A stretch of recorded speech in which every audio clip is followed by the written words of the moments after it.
저는 많은 이 설교 준비하면서 많이 묵상하고 많이 생각하면서 좋은 시간 가졌습니다. 여러분들도 지난주 설교 제목이었던 나는 날마다 죽노라에 대한 걸 한번 깊이 묵상해 보셨습니까? 사실 그 내용이나 주제 그리고 제목 자체가 많이 다르지만 오늘 믿음으로 살리라 라는 제목, 이 주제는 지난주 설교하고 한 쌍을 이룹니다. 나는 날마다 죽노라, 죽어서 끝나면 안 되잖아요. 그리고 믿음으로 살리라.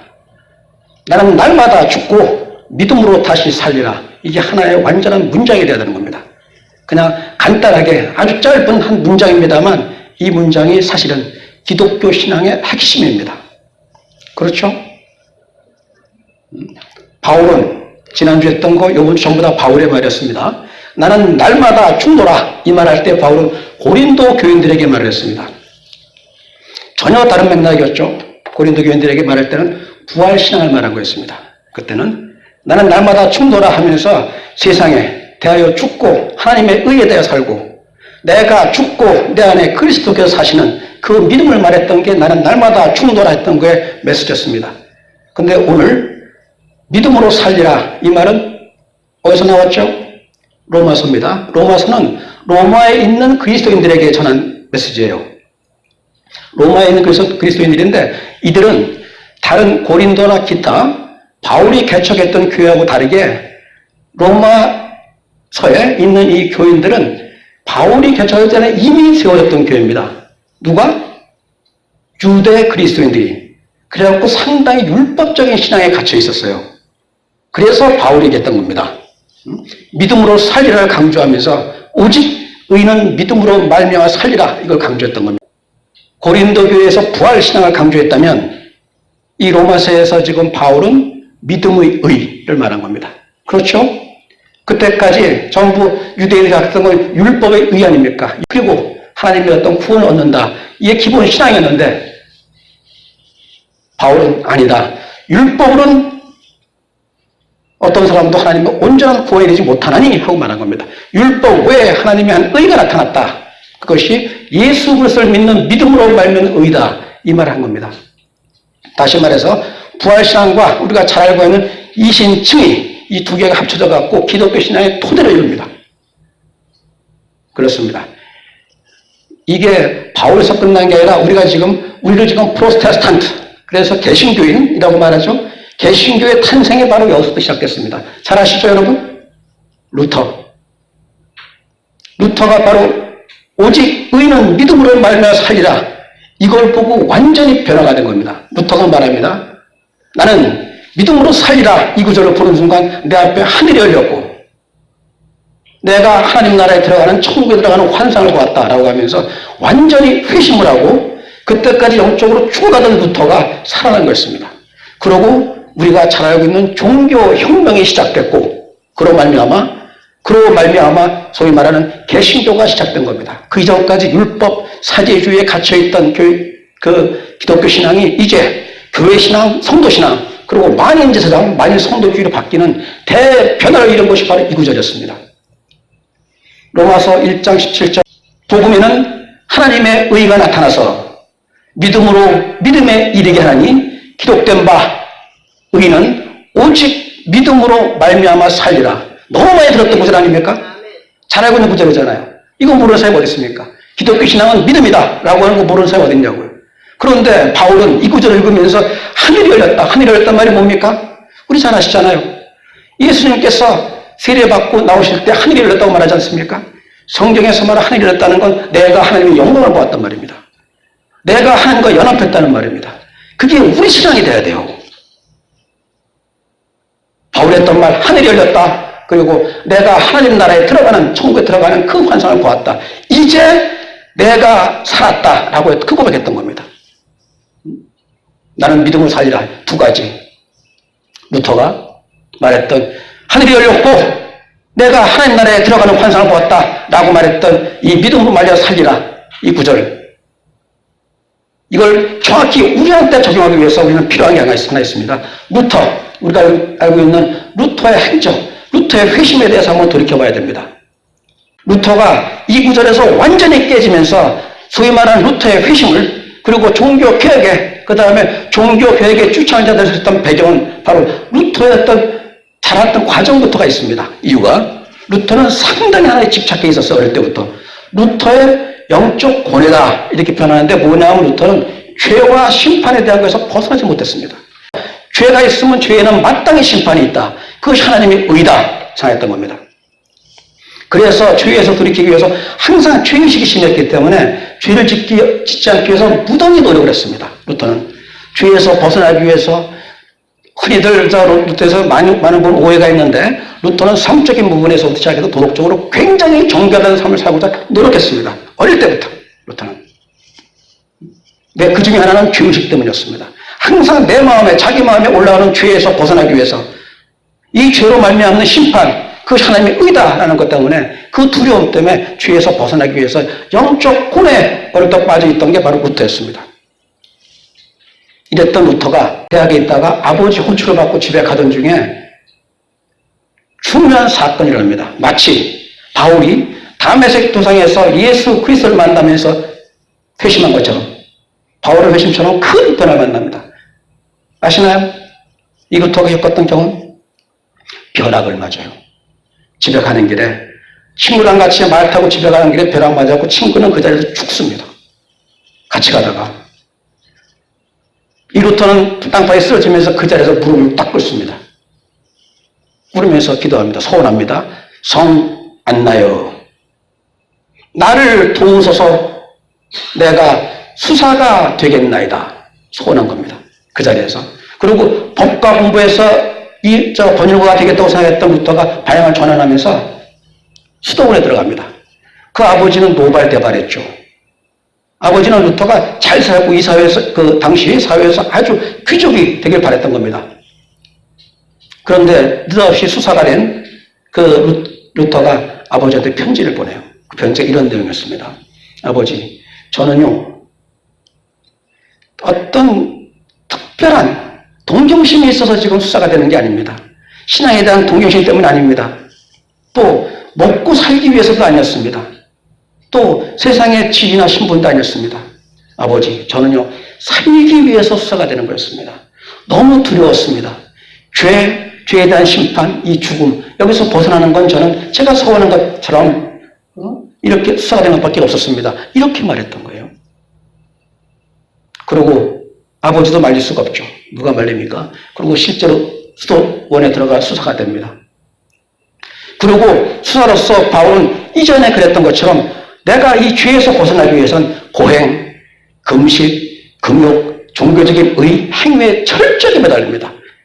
하루에 한 번, 한 달에 한 번, 일주일에 한 번 하기도 쉽지 않은 고해성사를 하루에도 몇 번씩 합니다. 마음의 악이, 어떤 죄가 올라올 때마다 고해성사하면서 토해냅니다. 그런데 고쳐지지가 않아요.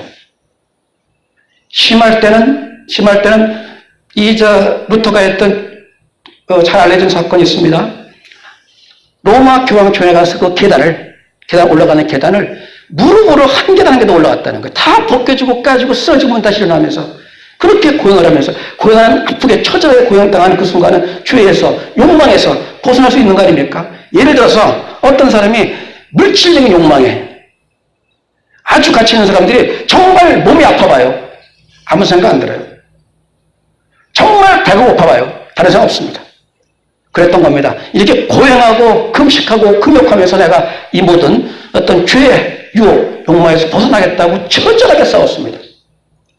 나름대로 루터는. 그런데 결과는 졌던 거예요. 도저히 이길 수가 없던 거예요, 자기가. 아무리 고행을 하고 금식을 해도 그 순간 지나고 다시 원리치러 오는데 굶는다고 그런 게 내가 굶는 게 계속 굶을 수 있는 건 아닙니까? 아니잖아요. 고행이 그 순간 지나고 나면 다시 원리치러 내 마음에서 솟구치는 이 죄에서 나는 벗어날 수가 없다고 갈등했던 겁니다. 그렇게 고뇌하고 영적으로 투과하던 루터에게 회심의 순간이 옵니다. 하나님의 은혜입니다. 이때 이 루터는 수도사가 돼서 들어간 게 바로 우리가 잘 알고 있는 비텐베르크 수도원입니다. 비텐베르크 수도원, 그 수도원 문에다가 95개의 반박문을 붙이죠. 그 비텐베르크 수도원에서 수사가 돼서 정진하고 있던 거였어요. 그랬던 루터가 비텐베르크 성당의 탑, 그게 이제 탑의 체험이라고 합니다. 탑에 가는 작은 방에서 무릎 꿇고 앉아서 기도하면서 성경을 읽다가 바로 이걸 본 겁니다. 로마서 1장 17절. 복음에는 하나님의 의가 나타나서 믿음으로 믿음에 이르게 하나니 기록된 바 의는 오직 믿음으로 말미암아 살리라. 이 한 구절에 완전히 무너져 버렸습니다. 그걸 놓고 많은 사람들은 루터가 겪었던 신비체험이라고 하는데 그건 무식한 얘기입니다. 신비체험이라 루터의 신앙 모든 게 바뀌었습니다. 왜 바뀌었을까요? 이거 우리 많이 보는 거 아닙니까? 많이 봤던 구절 아니에요? 여러분도 바뀌었습니까? 제가 이렇게 바뀌었나요? 근본적인 변화가 있던가요? 우리가 단호한 굳건한 믿음의 반석 위에 서 있던가요? 우리 마음에 서야 됩니다. 이 자리에서. 루터가 오직 의인은 믿음으로 말미암아 살리라 이 구절을 그때 그 순간에만 봤던 게 아닙니다. 루터는 비텐베르크 수도원에서 살았던 동시에 신학대학교의 교수였어요. 신학교수. 그래서 루터가 신학교수라고 말하는 겁니다. 뭘 가르치는지 아십니까? 갈라디아서와 히브리서 가르쳤어요. 갈라디아서는 오늘 인용해드렸던 로마서의 축약본 혹은 요약본 혹은 핵심이다 말할 정도로 똑같은 내용이었습니다. 그 갈라디아서에는 믿음으로 살다에 관계된 구절이 그 짧은 책 중에 로마서에 13번 나오는 믿음의 강조가 갈라디아서에 11번이 나와요. 계속 반복해 나오는 겁니다. 믿음으로 말미암아 살리라 똑같이 나옵니다. 갈라디아서에서. 무슨 말이냐면 바울은 수도 없이 이 구절을 봤던 거예요. 읽었고 가르쳤고 매일 반복했던 겁니다. 전혀 몰랐어요. 근데 그날 그 자리 작은 방에서 무릎 꿇고 읽던 순간에 이 말이 들려온 겁니다. 하늘이 열렸던 겁니다. 똑같은 구절이었습니다. 의인은 믿음으로 말미암아 살리라 이 구절이 어떤 변화였습니까? 바울의 그 변화에 다다르기 위해서 물론 바울 같은 경우는 그 순간 성령의 임하심이요 하나님의 어떤 강한 역사였지만 알기 위해서 우리가 하나 주의 있게 살펴봐야 되는 게 있습니다. 자 보세요.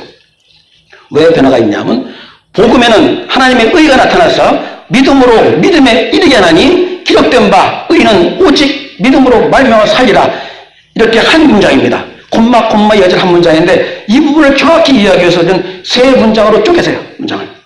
첫째, 복음에는 하나님의 의가 나타났다. 끊으세요. 두 번째, 믿음으로 믿음에 이른다. 끊으세요. 세 번째, 의인은 믿음으로 산다. 세 개를 끊으세요. 이제부터 정리가 들어갑니다. 자, 복음에는 하나님의 의가 나타났다. 이 말은 뭡니까? 바울이 생각했던 하나님의 의는 뭐였어요? 율법 아닙니까? 죄 지은 자한테 무서운 심판이 있다. 내가 이렇게 고통 겪는 거, 이렇게 고뇌 겪는 거 모두가 내 죄 때문이다. 생각했던 거 아닙니까? 하나님의 의는 심판이다 생각했던 바울한테 변화가 있던 겁니다. 어디에? 복음에 하나님의 의가 있다는 거예요. 하나님의 의가 율법의 무서운 심판에 있는 게 아니라 복음이 뭡니까? 굿뉴스는 뭐죠? 왜 굿뉴스예요? 나를 심판하는 게 굿뉴스입니까? 나를 무섭게 정죄하는 게 굿뉴스입니까? 하나님의 정의를 실현하기 위해서 내 잘못을 탓하고 나를 죽음에 정죄하는 게 굿뉴스입니까? 아니잖아요. 굿뉴스는 네가 죄인임에도 불구하고 네가 탕자임에도 불구하고 내가 너를 사랑하노라 내가 너를 구원하노라 이게 굿뉴스 아닙니까? 이게 복음 아닙니까? 예수의 복음 아니었습니까? 바울이 그걸 본 거야. 아, 나는 지금까지 율법의 의로 말미암아 산다고 생각했는데 아니었구나. 복음으로, 구원으로, 하나님을 믿음으로 말미암아 사는 거였구나. 이제 내가 살았다 했던 겁니다. 아시겠습니까? 복음, 하나님의 의는 우리가 생각하는 무서운 심판이 아니었더라. 그건 사랑이었더라. 구원이었더라. 그 말이었습니다. 두 번째, 믿음으로 믿음에 이른다는 말이 바로 그 말입니다. 그 복음에 내가 다가가는 것, 그 하나님의 의, 하나님의 사랑, 하나님의 구원에 다가가는 것은 내가 생각처럼 그렇게 고행하고 금식하고 금욕하며 종교적인 행동에 매달리는 게 아니라 믿음으로 나가는 거였구나. 내가 종교적인 행위를 열심히 해서 밖에 나가서 열심히 구제하는 거 좋습니다. 다른 데서 열심히 선교하는 거 좋습니다. 다 좋습니다. 어떤 것도 그럼에도 불구하고 어떤 종교에 아까 말씀드렸던 금식, 고해성사, 기타 어떤 종교행에 앞서서 믿음입니다. 믿음으로 그 하나님의 의에 이르는 것입니다. 그 다음에 세 번째, 의는 믿음으로 살리라. 그렇다. 이렇게 바로 의는 다른 것이 아니라 믿음으로 말미암아 하나님 복음에 말미암아 사는 것이다 라고 고백하고 선언하게 된 겁니다. 그게 종교 혁명을 일으키던 배경이 된 겁니다. 복음에는 하나님의 의가 나타나서 믿음으로 믿음에 이르게 하나니 기록된 바 의는 오직 믿음으로 살리라 했던 구절을 지금까지 했던 것처럼 읽고 넘기는 게 아니라 이제는 분해해서 여러분께 들게 하시란 말입니다. 복음에 하나님의 의가 나타났다. 복음이 뭐냐? 굿뉴스. 나를 구원하는 것이 하나님의 의였다. 믿음으로 믿음에 이른다. 의는 그 믿음으로 산다 하는 세 가지를 하나 잡으세요. 루터가 다시 말씀드립니다. 루터는 수십 많이 봤던 구절이었습니다. 그 구절을. 교수였다니까요. 그 갈라디아서를 가르치는 신학 교수였단 말입니다. 그래서 루터가 그냥 스쳐 지나갔던 그 구절이 어느 날입니까? 루터가 그때 그 성서를 보던 바로 그날 그 자리에서 뭡니까? 이게 우리한테 전하는 메시지가 돼야 돼요. 우리 신앙은 나중에 변하지 않겠느냐? 지금 이 자리에서 여러분 그리고 저 모두가 지금 이 자리에서 회심하고 지금 이 자리에 죽게 더 나아가는 신앙이 돼야 됩니다. 저는 목사라고 제가 말씀 사역자라고 많이 다가가 있을까요? 아닙니다. 지난주도 말씀드렸지만 항상 죄인입니다. 루터가 고백했던 것처럼 똑같습니다. 눈만 뜨면 죄인이에요. 눈만 뜨기 전에 또 보면 죄인입니다. 그럼에도 불구하고 절망하고 좌절하지 않는 겁니다. 또 굳게 나아가는 거예요. 주여 나를 불쌍히 여기소서. 루터가 고백했던 바울이 고백했던 죽게 나아가는 게 우리 믿음이요. 그 믿음으로 우리는 구원을 얻는 것입니다. 네, 이게 바울 그리고 루터로 끝나는 게 아니었습니다. 로마서 1장 17절에 기록된 바 의는 오직 믿음으로 말미암아 살리라 했을 때 기록된 바라는 건 어디 기록된 겁니까? 성경에 기록됐던 거 아니에요. 이전에 있던 것 같습니다. 루터가 완전히 회심하게 된 배경이 바울의 이글 오직 의는 믿음으로 말미암아 살리라 이 구절이었는데 이 구절은 이미 있었다는 겁니다. 우리가 생각하기엔 바울부터 시작했구나 믿음의 종교가. 그때까지는 율법의 의였을 뿐이고 바울로부터 믿음의 의로 변했구나 라고 하는데 아니라는 겁니다. 바울이 말한 거 아닙니까? 기록된 바 의는 믿음으로 살리라 했던 말은 그 이전에 기록된 거예요. 어디입니까? 그게 하박국 아닙니까? 보라 그의 마음은 교만하며 그의 속에서 정직하지 못하니라. 그러나 의는 그 믿음으로 말미암아 살리라 이 구절이었습니다. 그러나 의는 그 믿음으로 말미암아 살리라 이 구절이 하박국에 있던 구절. 하박국 뭡니까? 구약 아니에요. 구약은 뭐예요? 율법이라고 봤던 거 아닙니까? 율법에는 이미 믿음으로 말미암아 살리라 있었던 거였습니다. 이 하박국은 하나님께 따졌습니다. 하나님 내가 당신께 부르짖는데 당신 대답하지 않습니다. 도대체 언제까지 대답하지 않으시겠습니까? 라고 하나님께 따집니다. 아까 말씀드렸던 루터 같은 경우는 자기의 죄 때문에 어떤 갈등 고뇌였다면 하박국은 의, 정의 때문에 갈등하고 고뇌했습니다. 왜냐하면 이스라엘은 누굽니까? 하나님 말씀하지 않았습니까? 내가 거룩하니 너희도 거룩하고 말했던 거룩한 민족이 돼야 되는 거 아니에요. 근데 하박국이 봤던 이스라엘 사람들은 마치 오늘날 우리들처럼 마치 오늘날 우리 교회 다닌다고 말하는 모든 사람들처럼 저를 비롯해서 겉으로는 주여 주여 다 하고 있지만 악하고 타락했던 그들처럼 그때 이스라엘 사람들은 몹시도 타락했던 겁니다. 악인은 오히려 형통하며 의인은 핍박받고 있었습니다. 하박국은 이해할 수가 없었습니다. 그것뿐입니까? 당시 이스라엘 남유다죠. 그 이스라엘의 5대 선왕 5명의 아주 좋은 왕이라고 일컬었던 왕 중에 하나 요시야 왕. 요시야 왕은 유대인들의 그 타락한 종교에서 개혁하기 위해서 당시 유대인의 종교 개혁가였습니다. 요시야 왕. 근데 요시야 왕 어떻게 되죠? 애굽 이방 누구 왕한테 죽어요. 전쟁에 나갔다가. 아니 이거 어떻게 이해하냔 말입니다. 내가 거룩하니 너희도 거룩하라고 했던 이스라엘 백성들은 거룩은커녕 전부가 악인이 득세하고 있고 이스라엘의 가장 선한 왕이라고 하는 요시아는 그렇게 처참하게 죽어버리고 이방 애굽에 짓밟혀서 그래 따집니다. 하나님 언제까지입니까 했더니 하나님 뭐라고 하시는지 아십니까? 내가 하나 준비해놨노라. 그러고 뭐라 그러는지 아세요? 이해하기 힘듭니다. 우리가 때로는 신앙에서 좌절, 절망, 의심하는 것처럼 의심할 수밖에 없는 상황이었습니다. 뭐라는지 아세요? 내가 준비해놨다. 이 악을 심판할 거 준비했다. 누구냐 하면 바빌론이다. 바벨론이 누굽니까? 이스라엘 없애버리는 나라 아닙니까? 가장 큰 이스라엘의 적이잖아요. 내가 바벨론을 준비해서 심판하리라 그러고 봅니다. 이걸 이해할 수 있습니까? 하박국이? 그러면서 얘기했습니다. 하박국서의 질문이 이겁니다. 하나님은 과연 존재하시는가? 하나님은 과연 살아 역사하시는가? 이 질문이 가장 본질적인 질문을 던지고 있습니다. 우리도 때로는 그렇지 않아요? 하나님이 계시다면 하나님, 제가 왜 이런 고통을 겪어야 됩니까? 많이 하잖아요? 하나님이 계시다면 어떻게 이런 악이, 요즘 교회 타락 많이 말하는데, 그런 교회 타락이 어떻게 그렇게 많이 날 수가 있습니까? 다 얘기할 수 있잖아요.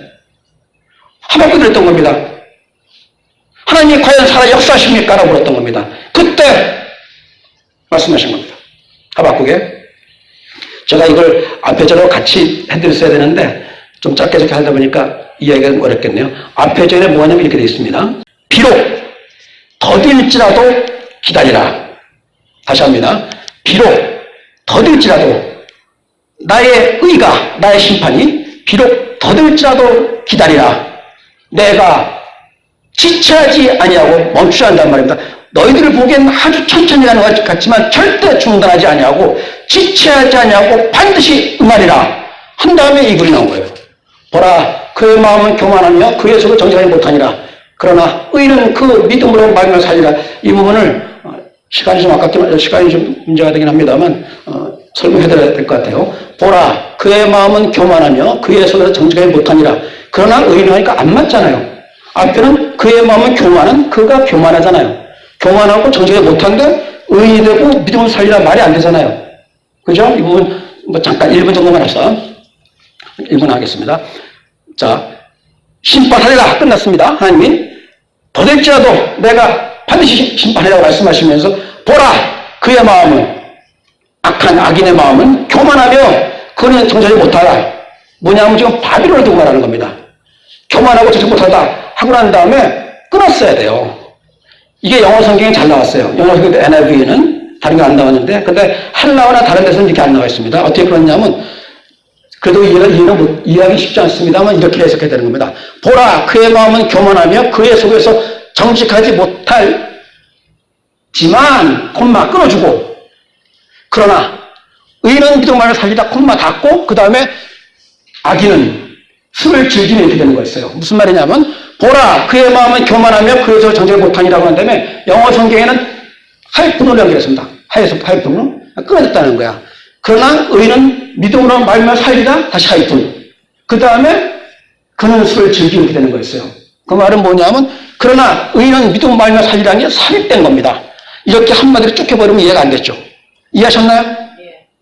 이해하셨죠? 이제 앞에 있는 그의 마음은 교만하며 그에서 정직 못하다고 트레딩을 끊었단 말이에요. 그러한 다음에 믿음을 모하며 살리라. 그 다음에 다시 이어지는 거예요. 악인은 술을 즐기며 등등하면 나오는 거였습니다. 이렇게. 그래서 말씀하신 겁니다. 너희들이 볼 때는 비록 더디고 하나님의 의가 없으며 세상에 악이 지배하는 것처럼 보이지만 아니다. 내가 반드시 심판하리라. 내가 인노라 라고 말씀하신 겁니다. 그게 하박국의 어떤 메시지였습니다.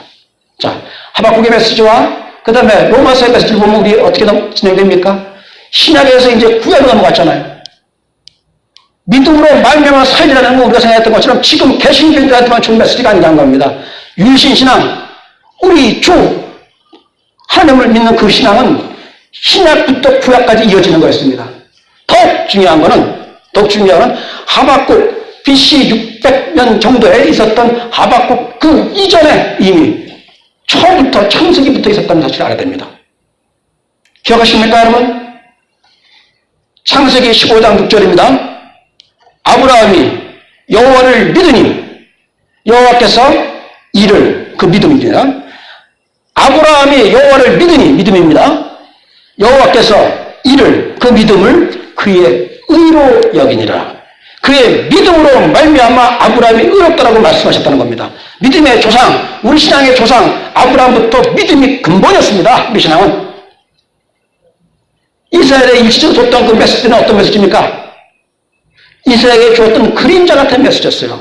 천하 만민을 위한 복에 끌어냈던 아브라함에게 줬던 메시지부터가 그렇습니다.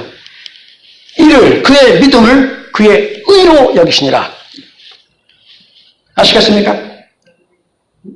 자, 이렇게 신약에서 구약에서 우리 믿음의 조상, 믿음의 아버지인 아브라함에게까지 모든 게 다 믿음이 기독신의 근본이었습니다. 그런데 그렇다면 우리는 지금 너무도 확고부동한 분명한 이 메시지 앞에서 무언가 변화가 있고 그래야 되는 거 아닙니까? 그런데 여러분 그리고 저 과연 정말 굳건한 믿음의 반석 위에 똑바로 서 있다고 자신합니까? 확신합니까? 하기 위해 노력합니다. 무릎 꿇고 주께 나아가 탄식합니다. 주여 도우소서, 저는 아무것도 할 수 없습니다라고 매일 탄식하지만 항상 부끄럽습니다. 왜요? 나는 날마다 죽노라 그 죽음이었기 때문입니다. 날마다 죽고 믿음으로 우리 주 예수 그리스도를 믿는 그 믿음으로 다시 살아나야 되는데 그러지 못하기 때문입니다. 오늘 드린 말씀, 나는 날마다 죽노라 그리고 믿음으로 살자는 하나의 문장이 되어야 됩니다. 그래야 언제나 신앙으로 나아갑니다. 우리가 이렇게 굳건한 믿음의 반석에 서지 못하는 이유가 뭐라고 보십니까? 이렇게 믿음으로 말미암아 살 수가 있고 영원한 생명의 구원을 얻을 수 있다면 우리는 먼저 믿음이 무엇인가를 알아야 될 거 아닙니까? 믿음이 무엇입니까? 알아야 되는데 이 믿음이 무엇인가 아는 그 순간에 우리가 미로에 빠져버려요. 수렁에 빠져버린단 말입니다. 헤어나지 못해요. 믿음이 무엇입니까? 어떤 이는 그럽니다. 하나님과 우리 주 예수 그리스도에 대한 사실을 인정하는 거다. 그거를 사실로 인정하는 거. 그리고 영접하는 게 믿음이다. 어떤 사람은 아니다. 행함이 없는 믿음은 죽은 거다. 행함이다라고 말합니다. 따라서 믿음이라 말할 때 믿음과 행함을 구별하며 또 예정과 의지를 구별하며 또 은혜와 행위를 구별합니다. 철저하게 이분법으로 나눠요. 그러면 둘 다 그렇게 배우면 되는 거 아닙니까? 그렇지 않아요. 예정에 매달리면 의지는 필요가 없어요. 은혜에 매달리면 행위가 필요 없어져요. 어느 하나에 들어가면 어느 하나는 모순이 되는 겁니다. 결국 우리는 믿음이 무엇인가 알기 위해서 한 걸음 한 걸음 나가는 순간에 우리는 미로에 빠지고 만단 말입니다. 그러니까 덮어버려요. 우리 신앙에 더 뻗어나지 못하는 겁니다. 왜 그럴까요? 믿음이 무엇인지 알아야 우리는 굳건한 믿음의 반석에 설 텐데 오히려 믿음이 무엇인가 알고자 하는 순간에 이 수렁에 빠지는 이유가 무엇일까요?